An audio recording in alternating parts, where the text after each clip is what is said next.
Et après, moi, maintenant, il y a quelque chose qui me plaît depuis que je programme. Et parce que j'étais beaucoup du côté artistique, et là, j'en parle beaucoup.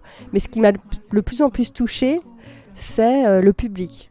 Et quand il y a des réactions de public, notamment les enfants, quand je vois des enfants qui sont ultra heureux ou des adolescents qui réagissent très fortement à une œuvre, bon, moi, je pleure systématiquement. Je suis très, très bon public là-dessus. Mais alors, ça m'émeut.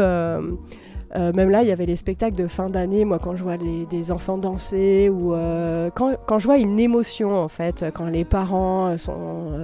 nous, on a fait des ciné-concerts où les parents, à la fin, se levaient, allaient danser avec les enfants. Bon, moi, là, je pleure. Et c'est ça aussi que je cherche à faire, c'est à créer des émotions où je me dis, s'il y a quelques personnes qui peuvent sortir en ayant eu un vrai choc... esthétique, d'artistes, ils ont envie d'aller les voir après, il s'est passé quelque chose, mais c'est génial, quoi.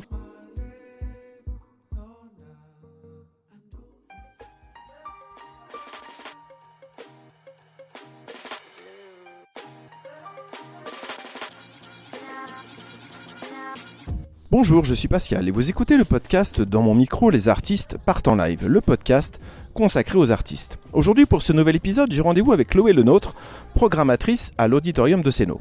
Au cours de cet entretien, nous allons faire connaissance avec le métier de programmatrice de spectacle. Nous allons découvrir le parcours de Chloé, sa passion pour le spectacle et les artistes en général. Nous allons également en savoir un peu plus sur la manière de concevoir une programmation pour une salle de spectacle. Alors Chloé, bonjour, bienvenue dans ce podcast et merci pour ton accueil ici à l'Auditorium. Bonjour Pascal, merci de me recevoir. Avec grand plaisir. Alors pour commencer, pourrais-tu me raconter ton parcours qui t'a amené dans le milieu culturel ? Alors moi, je viens d'une famille de cinéphiles, donc je suis un peu tombée dedans, mais plutôt dans le cinéma, ce qui tombe bien, puisque l'Auditorium est une salle à réessai. Mais je pense que le spectacle vivant, c'est arrivé par des ateliers de théâtre, via le collège, avec une rencontre avec des artistes, qui m'a donné cette appétence-là, parce que dans ma famille, on n'allait pas du tout voir de spectacle. Et ensuite, dans mes études, je me suis dit que c'était peut-être... en tout cas, je ne savais pas vraiment quelle place je pouvais trouver, si j'allais être productrice ou autre. Et c'est vraiment un stage sur les rencontres de la Villette 2003 qui a été un déclencheur, mais extrêmement fort. Donc là, pour moi, c'est le moment marquant où je vois des spectacles, je sens une ambiance de salle, je rencontre des artistes et je me dis c'est ça. Et alors, à partir de ce moment-là, comment est-ce que tu es arrivée à devenir, jusqu'à aujourd'hui, programmatrice de spectacle ? Alors comme je l'ai dit, là c'était lors d'un stage que j'ai rencontré ce milieu. Enfin le milieu, là, c'était vraiment une manifestation autour du hip-hop et ce qui m'avait plu, c'était... la qualité des spectacles que je voyais et que j'avais peu vu dans ma vie, puisque moi je viens du Vercors, de la Drôme, et c'est vrai que là, ce stage se passait à Paris, et c'est vrai que c'était une toute autre manière de voir les spectacles sur scène. Et moi j'ai commencé par la production. Et la production, c'est vraiment... comment on va travailler pour réaliser la création d'un spectacle. Donc c'est chercher des financements et c'est aussi s'occuper de tout le processus artistique, l'organisation des répétitions, l'embauche des artistes, etc. jusqu'à la première. Donc c'est un métier assez spécifique. Donc j'avais cette partie-là et l'autre partie c'était l'administration de compagnie notamment. J'ai fait ça pendant 10 ans. C'est précieux parce qu'en fait, la production, pour moi, c'est un des aspects du métier qui permet après, par la suite, d'être programmateur ou de bien comprendre comment le milieu fonctionne. Donc voilà, d'abord production, et puis après, en 2009, j'ai travaillé à la Villette sur un poste qui était de l'accompagnement de jeunes artistes. Donc là, c'était vraiment comment les aider à monter des projets. Donc toujours ce côté un peu de production. Et comme c'était un programme national, j'ai été amenée à rencontrer des artistes sur tout le territoire français, dont aussi, même en Haute-Savoie, Toan Otai, dont j'ai fait la rencontre très tôt en fait, dans mon parcours. Et comme j'avais cette vision de l'ensemble de la création, j'ai développé deux choses. Une chose, c'était la programmation, parce que de plus en plus, j'ai été amenée à faire toute la programmation des cultures urbaines de la Villette. Donc c'est un énorme établissement, hein. C'est 42 millions d'euros, c'est un lieu énorme, c'est une salle de 1200 places, une autre de 400. Tout est modulable à l'intérieur de la grande halle. Enfin, c'est assez, c'était assez dense en termes d'expérience de programmation. Mais c'était aussi en termes d'expertise. Et c'est vrai que d'avoir une connaissance d'un milieu de manière très précise et de sa création, c'est aussi ce que moi j'ai pu développer et qui m'ont permis de faire de la programmation et d'intervenir à des endroits pour parler des artistes et après de les accompagner au mieux. Enfin, tout était un peu lié au final. L'expérience de production, elle te paraît indispensable pour devenir aujourd'hui programmatrice ? Disons que ça dépend à quel endroit on se situe. Dans la programmation, par exemple, si je prends l'auditorium, moi, je suis une programmatrice qui aime produire, et ça c'est lié à ce que je suis et à mon parcours, c'est-à-dire qu'il y a des artistes qui viennent travailler dans les murs et qui présentent des premières. Et les premières, souvent, ou des spectacles en création, c'est des spectacles qu'on n'a pas vus. Donc, c'est quand même un risque. C'est que vous devez bien connaître l'artiste, lui faire confiance, suivre un peu quand même ce qui se passe dans les salles de répétition. Et puis, au moment où le spectacle se fait, c'est un peu un pari. Et d'ailleurs, il y a certains programmateurs qui ont très très peu de créations par an dans leur lieu parce qu'ils ne supportent pas la prise de risque. Là où, nous, à un moment, ici, sur les premières programmations, c'était même l'inverse. On était à 50% de création, donc c'était complètement fou. Donc, quand j'en parlais autour de moi à des programmateurs, ils me disaient « mais c'est trop, comment fais-tu ?» quoi. Donc, effectivement, là, on a un peu réduit. Il y a quand même beaucoup. On a 5 premières l'année prochaine.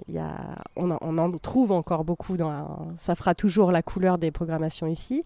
Et après, il y a des spectacles qui sont en diffusion. Donc là, quand on parle de diffusion, ça veut dire qu'on a vu les spectacles. Ils existent déjà. Et dans ce cas-là, si on les choisit, c'est pour autre chose. Il y a moins le côté risque d'une création. Une création, on ne sait même pas techniquement parfois ce que ça va donner. L'artiste, il vous dit « Ah oui, j'ai une idée, on va faire un super décor ». Vous regardez la première, il n'y a plus de décor du tout. Il y a un tapis de danse blanc alors qu'il devait être noir. Enfin bon, bref, on peut avoir des surprises comme ça. Ils étaient 2 danseurs, ils sont 10. Et moi, c'est quelque chose que j'aime bien parce que ça permet, quand on est dans la production, ça permet de rencontrer l'équipe des artistes et les artistes autrement. Et quand la première arrive, on a tous un peu peur ensemble, quoi. On se dit comment le public va réagir, comment il va réceptionner le spectacle. Alors bien sûr, on travaille en amont pour ça, mais c'est quand même des moments un peu particuliers. Vous allez voir un spectacle, il existe déjà. Bien sûr, vous parlez avec l'équipe, vous le choisissez. Après, l'équipe arrive, en général, c'est un jour avant, voire le jour même. Ils repartent le lendemain. C'est pas la même expérience. C'est bien aussi. Et ce qu'on cherche à faire, nous, c'est que les équipes restent le plus longtemps sur place pour qu'ils puissent au maximum... qu'on puisse les rencontrer, partager des choses ensemble. Parce qu'on est quand même un peu loin aussi à Annecy. Donc quand on les fait venir, certains artistes, on a envie qu'ils en profitent un peu. Mais disons que c'est une autre démarche et c'est même un autre métier. Donc pour revenir à la question initiale qui était « Est-ce que la production sert dans le métier de programmatrice ?» Oui, surtout si vous êtes dans cet accompagnement de programmation, production, création. On va parler maintenant vraiment de la programmation. Alors, je me demandais si tu faisais des choix selon à la fois tes goûts personnels ou alors est-ce que ça fait partie d'une commande spéciale dans le cadre d'un projet spécifique. Comment on arrive à concilier les deux ? Comment se décide un petit peu les choix d'artistes ?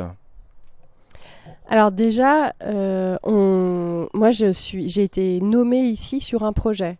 Donc c'est vrai quand on candidate pour un lieu, on écrit un projet de 20 pages. Et c'est ce projet qui va donner la couleur à ce qu'on va mettre en œuvre après. Comme c'est l'ensemble des financeurs qui choisissent et qui valident le projet, c'est pas que sur une candidature et que sur notre parcours, c'est quand même un engagement. Alors bien sûr, l'engagement, il se transforme aussi un peu au fur et à mesure.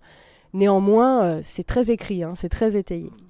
Donc, il y a une ligne de programmation et quelque part, moi, c'est vrai que c'est quelque chose sur lequel je suis assez sensible, c'est-à-dire que la plupart des lieux, quand on regarde, on arrive à définir, et ça, je dirais que ça fait partie du métier, c'est d'aller regarder la ligne de programmation des lieux pour voir et affiner sa propre ligne de programmation. Dans sa ligne de programmation, bien sûr, il y a des choses qui... alors, c'est pas que est-ce qu'on aime ou... Je dirais il y a des choses pour lesquelles on est convaincu qu'il faut les montrer.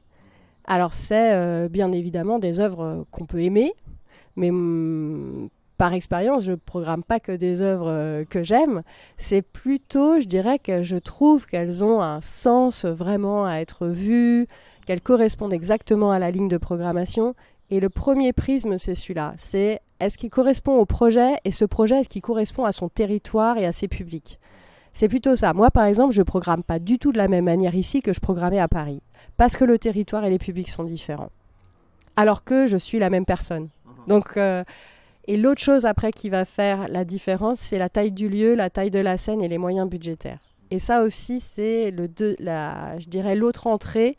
Parfois, il y a des spectacles que vous voulez absolument programmer, ça rentre extrêmement bien dans la ligne de programmation, mais techniquement, ça rentre pas du tout. Ou financièrement, c'est pas possible, quoi.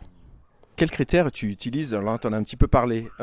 Tu parlais du sens, mais quels critères tu utilises pour évaluer la qualité artistique d'un spectacle ou d'un artiste que tu envisages de programmer? Est-ce qu'il y a vraiment que cette histoire de sens ou il y a d'autres choses aussi? Quelque chose moi, sur lequel je suis très sensible, c'est la démarche d'autrice ou d'auteur, c'est-à-dire la singularité de la personne. C'est vrai que, alors par expérience, moi j'aime bien, j'ai beaucoup accompagné ou j'aime bien chercher des jeunes artistes. Ça c'est quelque chose que j'ai très très fort ancré en moi. Et c'est vrai qu'il y a souvent dans les premières œuvres, il y a beaucoup de fragilité. Enfin, parfois les rythmes sont pas forcément bons, etc. Mais quand vous découvrez une autrice, un auteur, il y a quelque chose dans l'œuvre, dans la manière de le mettre en scène, dans la manière de chorégraphier, où vous vous dites ça, c'est unique, quoi. C'est quelque chose de... Et c'est étonnant parce que il y a autant de manières de faire qu'il y a d'êtres humains sur Terre. Donc en fait, moi c'est vrai que je suis pas très sensible aux œuvres où j'ai l'impression que les personnes, et ça peut être un process artistique, par exemple, copient ou sont dans des lignes un peu ou des modes. Ça, c'est pas forcément quelque chose qui, moi, je suis pas très sensible à ça, voire même ça m'énerve. Ça peut m'agacer, quoi. Là où, par contre, quand je vois quelqu'un qui fait quelque chose, où moi j'aime bien les œuvres un peu ovni, des artistes qui m'emmènent tout de suite dans ce qu'ils sont, quoi, dans leur personnalité. Tu as des noms à nous donner, des exemples d'artistes qui rentrent dans ce cadre-là, justement? Je crois que si on regarde la programmation, je crois que les 3/4 des artistes qui sont programmés ici, ils rentrent complètement dans ce critère-là. Et moi, c'est ce que je vais aller chercher. Et je pense que même la ligne de programmation que je défends, et même en tant que productrice, les œuvres que je suis allée chercher, et ce qui fait que dans le milieu professionnel, on peut m'identifier ou là, je pense que les spectatrices et spectateurs, au fur et à mesure des années, identifieront la programmation de l'auditorium, c'est à cet endroit-là. Alors, est-ce que tu décides seul des artistes que tu souhaites programmer ou alors le reste de l'équipe de l'auditorium émet aussi un avis consultatif, décisionnel? Comment ça se passe après la prise de décision? Alors déjà, on est plusieurs. Parce que programmer seul, c'est pas forcément... déjà, c'est pas très intéressant parce que moi, j'aime bien qu'on partage ce qu'on a vu. Parce là, on parle de spectacle vivant. Et par exemple, dans le spectacle vivant, le même spectacle, vous pouvez le voir déjà de manière très différente selon dans l'état d'humeur dans lequel vous êtes. Et puis même l'équipe, comment elle se sent, quoi. Si l'équipe est complètement crevée, s'ils se sont, je sais pas moi, engueulés la veille ou quoi que ce soit. Enfin bon, bref, c'est du spectacle vivant. Donc déjà, le spectacle vivant, c'est vraiment important d'échanger. Pour moi, et que la programmation, du coup, elle est vivante. Donc il y a Alexandra Osé aussi, qui est responsable des relations publiques, qui s'occupe de tout ce qui est les spectacles pour enfants, tout ce qui est jeune public. Mais pas que, si elle voit une œuvre... qui est en théâtre, qu'elle trouve extrêmement intéressante, etc. Bien sûr, on débat et il y a certains spectacles de la saison prochaine qu'elle a vus et que je n'ai pas vus, par exemple. Et puis, il y a une autre personne qui s'appelle Jennifer Pott, qui est en congé à l'heure actuelle, maternité, qui, elle, est à la production. Et donc, c'est pareil, c'est important qu'elle soit là parce que c'est elle qui nous rappelle la temporalité des artistes qui sont en résidence ici. Elle connaît bien les projets parce qu'elle les suit bien, donc elle peut nous redire « Ah bah là, il va créer plutôt en janvier, ce serait mieux de le mettre... » Elle, c'est un peu la garante de tous les artistes qu'on a et du suivi des créations. Et puis, on a Cécile Neubois-Con, qui est donc la responsable de programmation cinéma, pour lequel on essaie vraiment... qui participe aussi à ces réunions, parce qu'on essaie de faire des passerelles entre le spectacle et le cinéma à chaque fois. de trouver des liens ou de trouver des spectacles qui font écho au cinéma. Il y a des ciné-concerts, et donc ça, c'est plutôt Cécile qui choisit les ciné-concerts, par exemple, comme quand elle sait qu'on va présenter, c'était le cas sur Mekong de Toa No Tai cette année, elle va pouvoir, elle, programmer des films qui traitent du même sujet, avec des artistes d'origine laotienne, etc. Enfin, on est comme ça en complémentarité, et c'est ce qui fait que ce soit le cinéma, le spectacle, on est ensemble et qu'il y ait une cohérence. Et moi, je vais donner la ligne directrice. Je vais dire, attention, là, on sort de notre champ, on sort de la ligne de programmation, où là, ça vaut le coup, ou de dire, là, il faut, attention à... Nous, on est un lieu pluridisciplinaire, donc à ce que toutes les disciplines soient respectées. Il y a aussi, on aime bien mettre des têtes d'affiche, par exemple, en début de saison, ce genre de choses. Donc, d'être à vigilante, je dirais que moi, j'ai la cohésion globale. Par contre, c'est fait ensemble. Et puis, j'ai un peu le final cut, quoi. Alors justement, comment on trouve un équilibre dans une programmation entre des artistes d'univers différents, à la fois comme la musique, la danse, le théâtre? Comment on arrive à trouver cet équilibre-là? Alors ça, c'est pas évident, c'est vraiment le moment où on se tire les cheveux chaque année, de janvier à mars, c'est qu'on voit des choses, on commence à les mettre ensemble dans une grille de programmation. Une fois qu'on a validé budgétairement, ça rentre techniquement, et puis surtout après, c'est la disponibilité des artistes. Parce que parfois, vous vous dites, ah ouais, là, ce serait génial si on l'accueillait mi-janvier, c'est vraiment super. Et puis en fait, les artistes vous disent, ben, nous, on n'est pas dispo avant fin mars. Fin mars, vous aviez mis une option pour un autre spectacle, donc il faut tout décaler, etc. Donc là, c'est vraiment le moment pendant 3 mois où on se prend la tête avec les artistes pour que ça rentre dans les plannings, etc. Ça, c'est un moment un peu de tension. Et en fait, il y a un moment où il faut qu'on prenne du recul une fois qu'on a commencé à poser ces options. Donc, une grille de programmation, c'est une grille Excel, avec par mois. Et puis, parfois, on ajoute un peu ce qu'on aimerait à certains endroits pour trouver la bonne proposition. Et en fait, après, il faut prendre un peu de recul pour se dire, est-ce que ça marche ou pas ? Je suis spectateur, je regarde là, je me dis, est-ce que c'est bon, est-ce que c'est cohérent ? Là, on a telle proposition, après on va arriver là-dessus. Et c'est là-dessus aussi qu'on discute beaucoup en équipe, est-ce que ça marche ?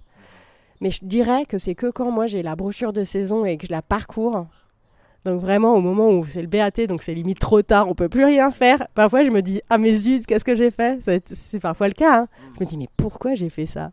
Ou au contraire, là ça fonctionne. Et c'est vrai que ça arrive plutôt tard, ça, parfois. Mais quand même, je trouve que c'est pour ça que je trouve c'est important d'en discuter en amont, parce que plus on en discute, moins on arrive à ce genre de « tiens, pourquoi j'ai mis ça à cet horaire ? Est-ce que le mardi à 19h, c'était une bonne idée ?» etc. Voilà, au début, on a testé plein de choses ici, notamment sur des horaires, des soirs, des jours... tout un tas de formats, on teste encore des choses, donc parfois, voilà, c'est la surprise, quoi. Ça prend combien de temps pour arriver à faire une programmation d'une saison culturelle ? Ah, c'est plusieurs mois de travail, parce que là, par exemple, donc là, on est en juin, on a déjà commencé à travailler sur la saison, donc pas celle qui arrive, parce que ça, c'est bon, elle est bouclée, donc celle 24-25. Donc là, on a déjà commencé depuis 6 mois à aller voir des spectacles.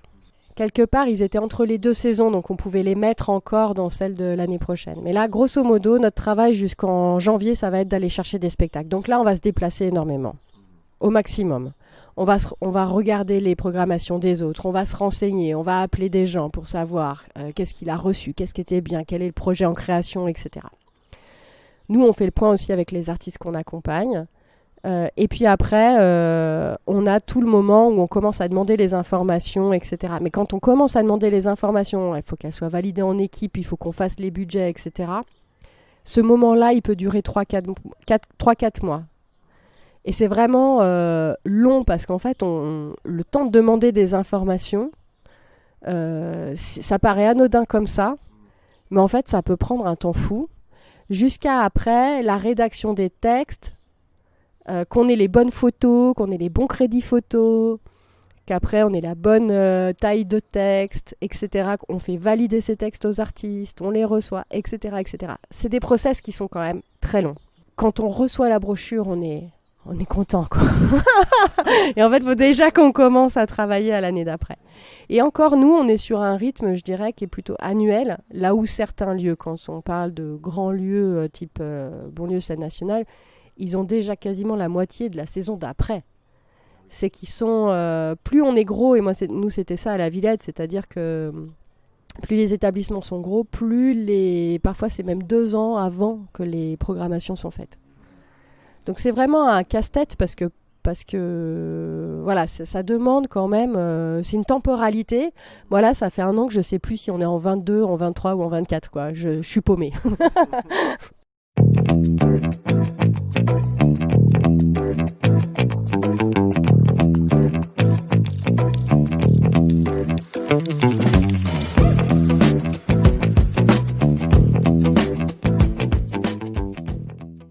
Comment est-ce que tu collabores avec les artistes et les équipes de production pour élaborer la programmation d'une salle de spectacle ? Alors je dirais que c'est vraiment des allers-retours entre un lieu et les artistes et leurs projets au moment où ils le développent. C'est-à-dire qu'il y a des artistes, quand ils sont très jeunes, ils vont vraiment être sur réaliser leur premier projet et arriver jusqu'au bout. Donc ça va être comment on fait pour les accompagner jusqu'au bout. Et là, je dirais que le projet, il est très sur l'artiste. Et plus l'artiste il grandit, plus il a une expérience de compagnie, de lieux différents, plus il va avoir aussi des projets parallèles qu'il a envie de monter. Et ça a été par exemple l'expérience avec Anne Nguyen, qui a été artiste associée pendant 3 ans. Par exemple, elle avait envie de développer autour de ses projets un jeu vidéo. Et ça a été possible parce que nous, on était un lieu et qu'on a pu faire des recherches de financement, l'accompagner dans ce projet-là, utiliser le jeu vidéo nous aussi. Et en fait, c'est né... et moi, après, je lui ai fait une commande d'une conférence pour jouer au jeu vidéo parce que le jeu vidéo était hyper technique et on s'apercevait que si on ne connaissait pas d'ores et déjà les danses hip-hop, c'était un peu dur d'y jouer. Et la conférence devait être très didactique. Finalement, la conférence... c'est un magnifique spectacle qu'on a pu montrer avec Yves Mwemba qui raconte son parcours de vie. Il effleure les techniques hip-hop, donc finalement ce spectacle Hip-Hop Nakupenda n'aura pas du tout servi à jouer aux jeux vidéo, mais ça a fait un spectacle super qui tourne et qui va être un nouveau cycle de création pour elle, puisqu'elle va entamer après plusieurs solos qui seront à chaque fois des témoignages, et ça c'est ses prochaines créations. Je cite cet exemple volontiers parce que c'est de dire que c'est des allers-retours. Elle me propose quelque chose, je lui dis tiens, tu ferais pas une conférence qui va enclencher après un nouveau cycle de création chez elle et qu'on accueillera peut-être après nous en diffusion ici. Et c'est là où en fait plus la relation elle se fait dans le temps, plus cet échange peut se faire comme un aller-retour entre le lieu, plus l'artiste nourrit le lieu, plus nous nourrissons quelque part l'artiste dans un échange mutuel, et plus là, c'est magique quand ça se passe comme ça. C'est vraiment génial, quoi. Et ça prend du temps, et là, on finit certaines, je dirais, collaborations qui ont duré 3 ans, et on trouve...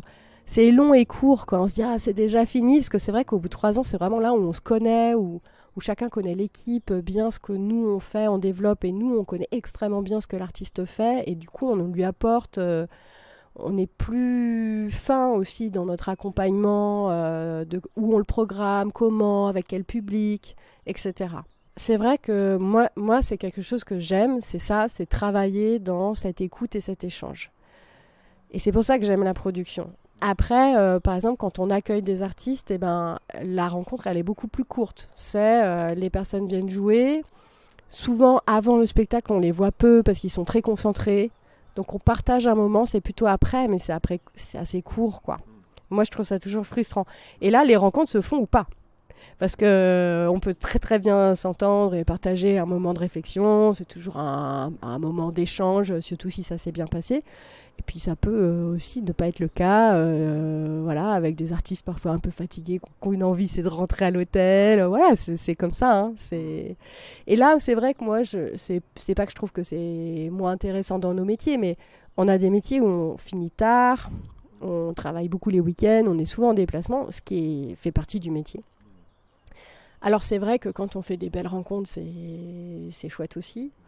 Et c'est pas tout le cas, et c'est ça aussi le jeu.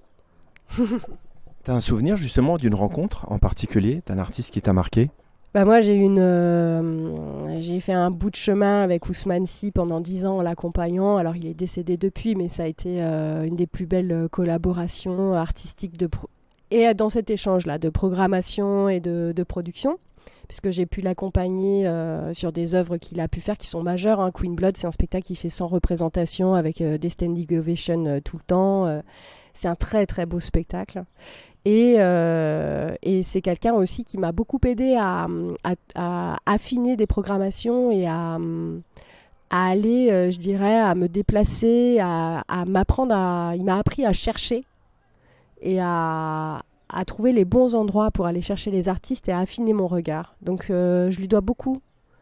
Voilà, donc il me manque beaucoup aussi. Mais ça, des rencontres comme ça, par exemple, c'est vraiment, ça fait une vie, quoi. C'est vraiment incroyable. Mais je dirais, il y a tous les artistes où on a des collaborations longues comme ça.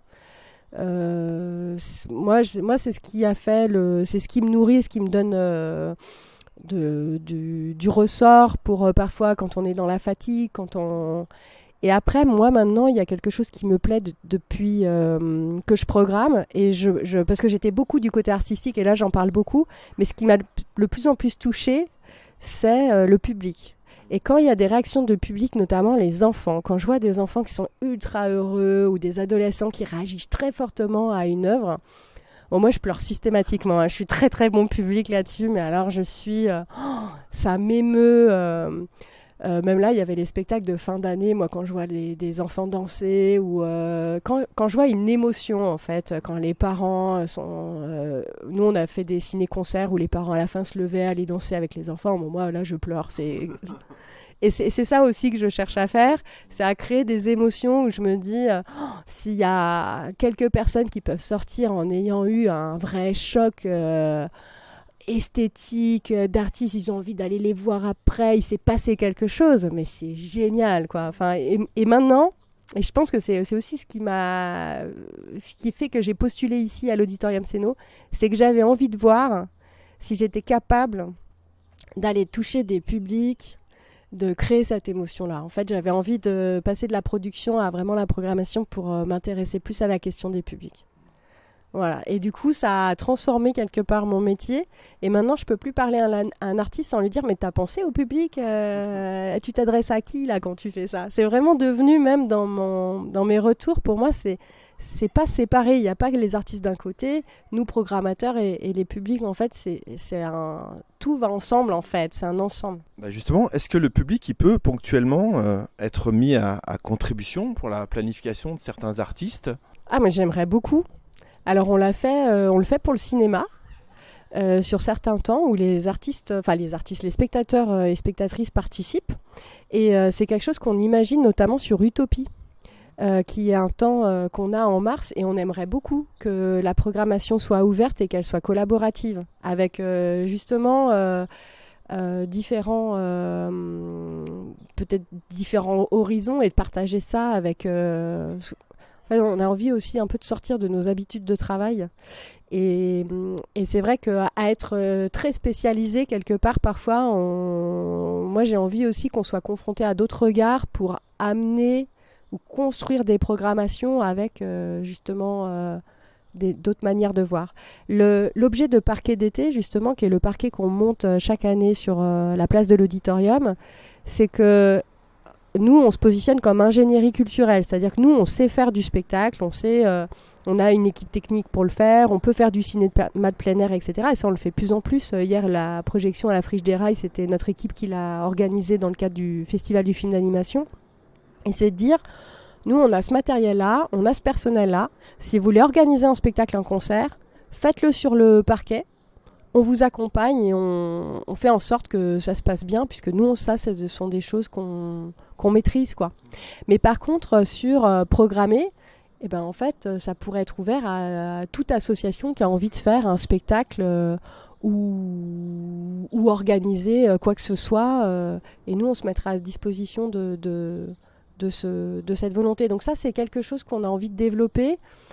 Ça commence déjà avec le polyèdre et puis la ville qui utilise le parquet, mais ce qu'on aimerait, c'est que de plus en plus on aille vers les associations pour leur dire regardez, c'est possible, allez-y, on est là, quoi. Alors justement, comment vous évaluez aussi les besoins et les intérêts du public pour créer une programmation attrayante à l'auditorium ? Alors moi, j'essaie toujours de combiner des formes exigeantes et populaire à la fois. C'est que je suis très attachée à l'œuvre qui donne quand même du sens ou qui amène une réflexion ou un regard sur notre monde et en même temps qui est hyper accessible, quoi. Donc c'est vrai que par exemple dans les propositions qu'on a pu faire cette saison, il y a beaucoup de sujets qui sont assez graves mais qui sont traités avec humour ou qui sont un peu décalés, quoi. C'est vrai que ça, c'est quelque chose qui se retrouve un peu dans toutes les programmations que j'ai pu faire. Je crois que je suis assez attachée aux formes populaires. Et puis, c'était aussi l'histoire de l'auditorium, donc c'est un lieu qui me convenait bien là-dessus. Moi, j'aime beaucoup discuter avec les spectatrices et spectateurs. Et c'est vrai qu'on crée de plus en plus des temps comme ça où on dit mais venez nous voir si vous n'êtes pas contents, notamment là, la dernière fois il y avait des personnes âgées, elles me disaient ah mais il n'y a que du hip-hop, alors je dis mais non il n'y a pas que du hip-hop, il y a d'autres choses. Je fais mais en plus le hip-hop c'est pas interdit aux personnes âgées, au contraire je trouve que s'il y a une forme de danse qui est très intergénérationnelle, c'est vraiment le hip-hop, quoi. Donc du coup, mais au moins on a pu en discuter et je trouve que c'est ce qu'on a envie de déclencher. C'est aussi des... Après, on peut pas... Il y a quand même quelque chose où... Ce qui est un peu frustrant, c'est qu'on ne pourra jamais satisfaire tout le monde. Et que dans une salle, il y a toujours forcément quelques personnes qui ont plus ou moins aimé. Ou... Voilà, nous, on peut être très enthousiaste sur une forme en se disant ça a vraiment du sens, c'était bien, etc. Puis d'autres personnes, ils vont vous dire... Oh là là, ça, bon, c'était pas mal, mais j'ai préféré telle autre chose. Et puis telle autre chose, vous, ça vous parle pas du tout. Enfin, vous trouvez que ça va pas du tout dans le projet qu'on défend. Mais bon, on essaie quand même au maximum par exemple, là, nous, à l'auditorium, on s'est dit, c'est un lieu qui est assez chaleureux, qui fait 400 places, et on a quand même un positionnement très fort sur les familles, avec notamment des spectacles pour les tout-petits. Il n'y a pas beaucoup de spectacles pour les tout-petits sur la ville d'Annecy. Et du coup, on s'est dit, voilà, nous, on a cet endroit-là, d'autant plus qu'on a une équipe qui adore faire des ateliers et qui est très investie à créer des passerelles entre l'animation, le spectacle, etc. Donc là, nous, on a trouvé une place quelque part et on va anticiper. Je dirais qu'on s'est dit, c'est intéressant qu'on soit sur les familles. Et c'est vrai que et les familles nous le rendent bien, puisqu'elles viennent de plus en plus nombreuses à l'auditorium, mais parce que je pense qu'on a su développer un lien, et on a su aussi faire des propositions de spectacles qui plaisent autant aux parents qu'aux enfants, qui sont de qualité, qui peuvent s'adresser à des âges très variés, avec ce souci d'un accueil un peu pour les tout-petits. On est vraiment on est très vigilant sur le noir, sur le son, etc. Enfin, toutes les conditions nécessaires pour que les plus petits trouvent leur place, quoi. Donc voilà, c'est par exemple un exemple, mais il y a en fait les publics qui sont, je dirais, à chaque fois, pour chaque proposition, on va se dire, voilà, il y a quel public. Là, on arrive bientôt à la fin de la saison. Alors, quels sont les prochains événements qui vont se passer à l'auditorium ? Là, on est plutôt... donc, il y a bien sûr la présentation de saison le 20. Et puis, on a 2 temps en plein air, le 5 et 7 juillet. Avec le 5 juillet, un concert autour de la kora, qui est cet instrument magnifique d'Afrique de l'Ouest. Et le 7 juillet, c'est plutôt tous les jeunes artistes qui ont suivi l'incubateur qui nous font une carte blanche en même temps que se lance le temps fort fier. Donc un temps LGBTQI+, un peu focus sur le cinéma, avec l'exposition de Théo Lavabo en photo. Donc voilà, on aura... Ça, c'est un peu pour début juillet. On finit un peu là-dessus la saison avant de tout ranger, cleaner avant le début de saison l'année prochaine. Donc la programmation pour la saison prochaine est sortie cette semaine. Est-ce que tu peux nous donner déjà des grands noms d'artistes qui vont venir à l'auditorium ?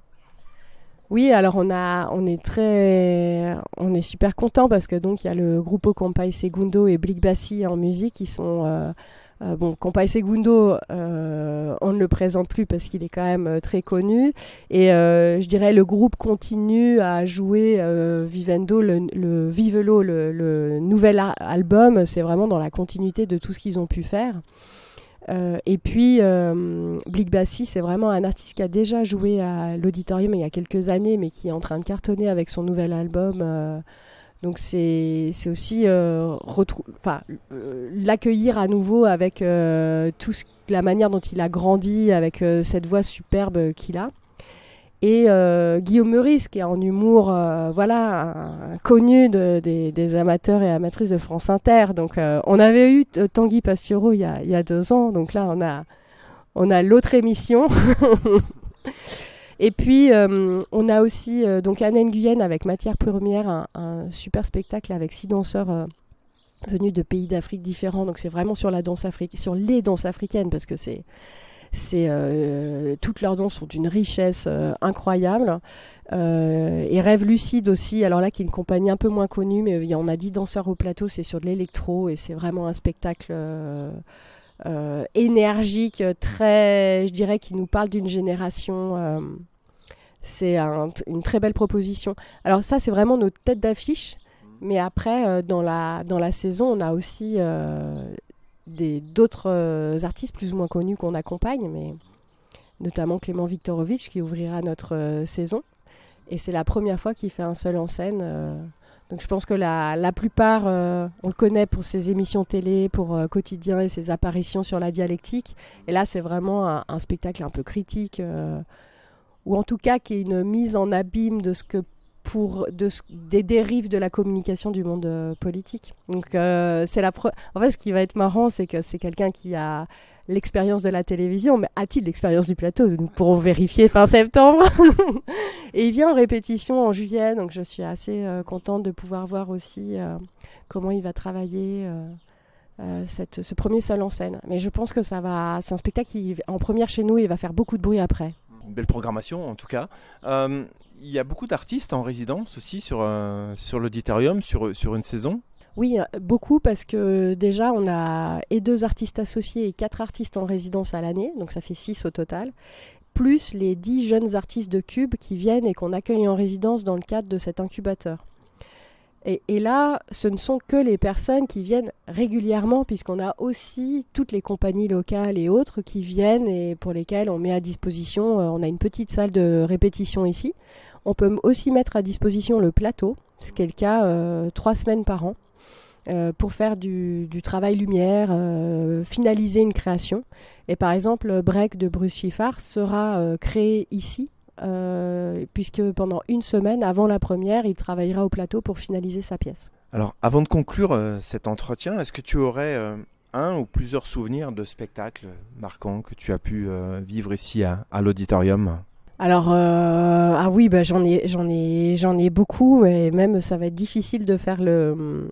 je crois que cette année, nous on a beaucoup aimé, moi j'ai beaucoup aimé recevoir Thomas Poitvin, qui était un spectacle très sensible. Alors il y avait des parties, je dirais, qui étaient plus adressées aux personnes du milieu du spectacle, mais ce que j'ai aimé dans ce spectacle, c'est que ça mêlait l'humour et en même temps avec des thématiques qui étaient assez dures, et j'ai trouvé que le mélange des deux était quand même extrêmement bien fait, de comment il parlait de la mort, de la solitude, voilà, un moment extraordinaire. Un très beau moment aussi cette année, ça a été les présentations, une soirée qui était consacrée à des premiers projets.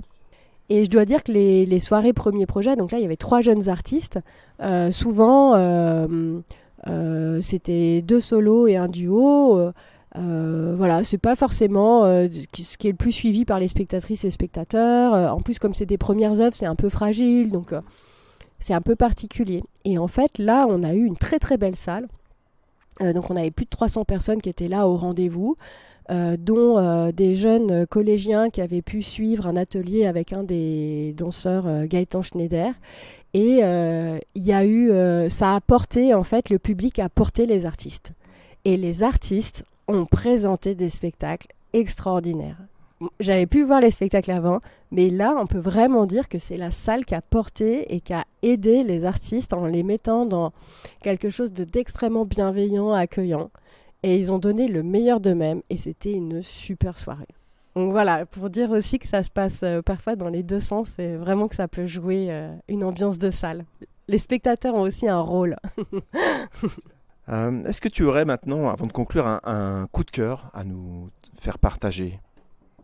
Alors moi, mon coup de cœur, il est pour la saison prochaine. C'est un artiste que j'ai découvert à Avignon l'année dernière qui s'appelle Simon Sean. Il est à Genève.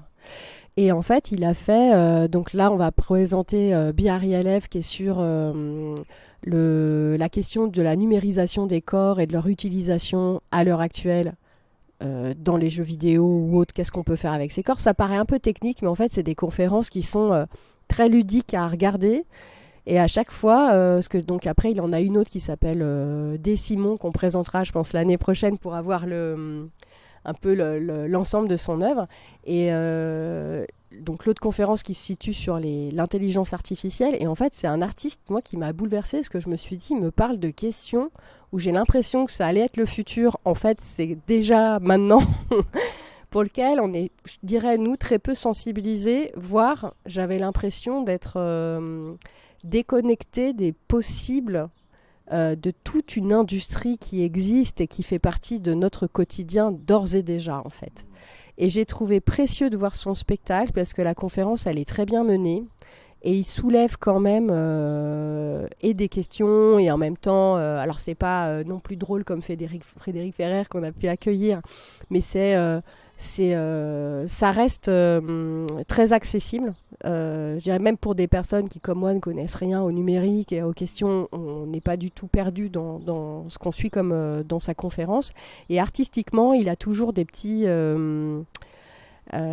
clins d'œil ou une manière de mettre en scène ses conférences qui est très propre à lui et qui fonctionne très bien. Donc voilà, moi, c'était ma découverte artistique. Il est très jeune, il travaille sa 3e pièce là.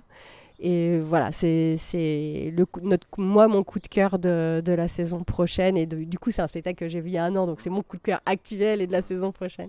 Très bien, merci beaucoup en tout cas Chloé pour cette interview et pour cette programmation qui donne vraiment envie de venir, en tout cas avec tous ces artistes dont tu as pu nous parler. Merci pour ta disponibilité pour cet épisode.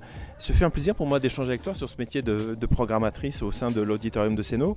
La programmation de l'Auditorium est à retrouver déjà en livret en tout cas et sur le site internet aussi de l'Auditorium, oui.